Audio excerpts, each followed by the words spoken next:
Yeah. Family, y'all.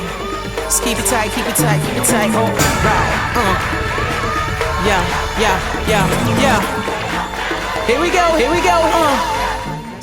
I'm the Reverend Dr. Jamie Mathias, pastor of Holy Family Catholic Church in Austin, Texas.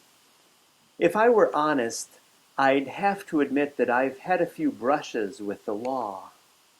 Some of you know how I drive.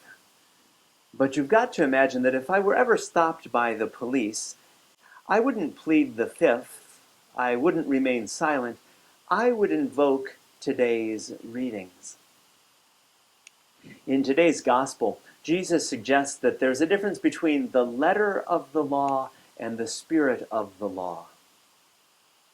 Let's take an example. The letter of the law says, "Thou shalt not drive faster than 35 miles per hour on this stretch of the street."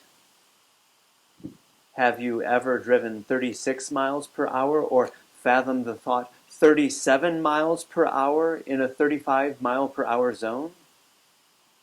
If so, you broke the law. That's the letter of the law. Thou shalt not drive faster than 35 miles per hour on this stretch of the street. What's the spirit of that same law? That we should drive at a safe speed so as not to harm anyone. The spirit of the law has everything to do with our relationship to others who share the same road. And so, isn't it tempting to follow the spirit of the law? To go 36 or even 37 miles per hour in that 35 mile per hour zone because no one else is on the street and because we know that we can safely go 36 miles per hour on that empty stretch of road? That's the spirit of the law. What would Jesus do? If Jesus were alive today, would he drive 35 miles per hour on an empty street? Or would he dare to drive 36 miles per hour? Would he follow the letter of the law or the spirit of the law? If you've read any part of the Gospels, you know the answer. Jesus was concerned with the spirit of the law. And the religious leaders of his day crucified him for it. The letter of the law said, "Thou shalt not work on the Sabbath." But Jesus healed on the Sabbath.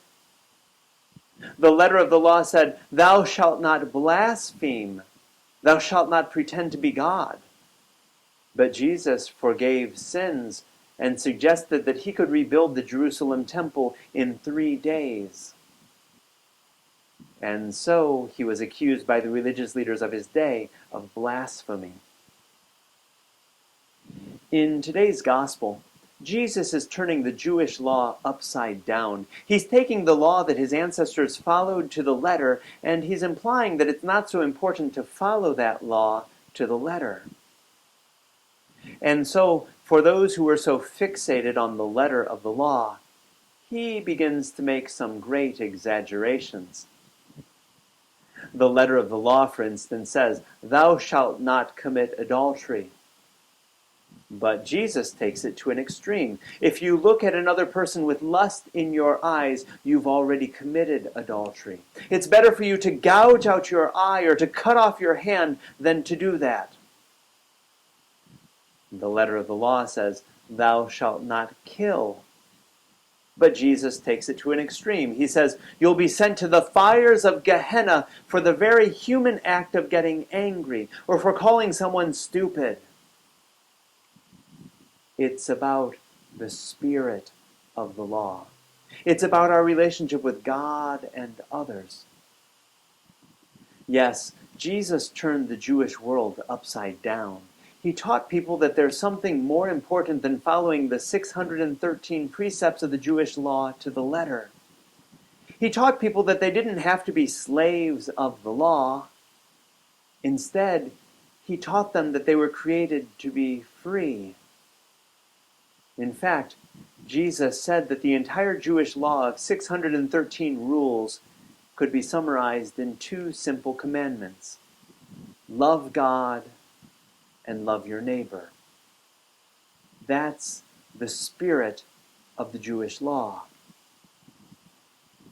In our first reading today, Jesus ben Sirach, the author of the book of Sirach, tells us that we will be saved as a result of our keeping of God's commandments.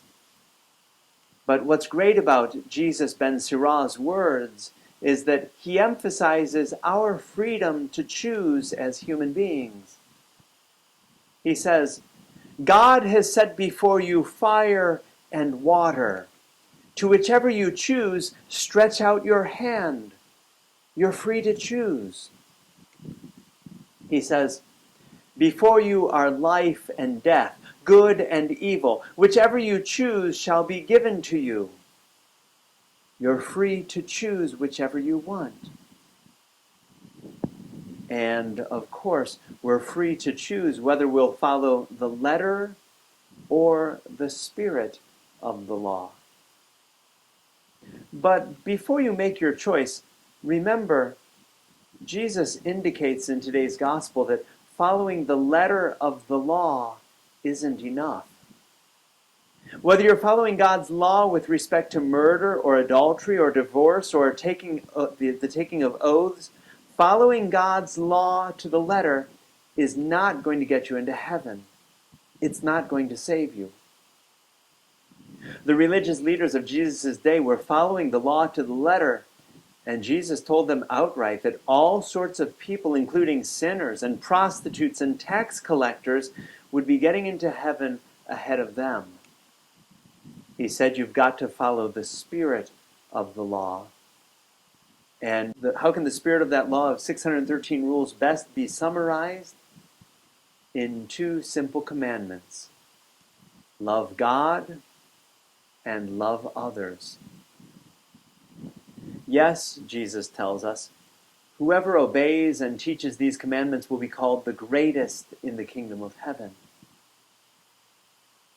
Brothers and sisters, the choice is yours. You're free to choose. Go ahead and drive 35 miles per hour on that empty street with a speed limit of 35 miles per hour. Go ahead and follow the letter of the law, if you will. But always, always remember the spirit of the law. That we achieve justice and righteousness and holiness when we live in right relationship with God and others.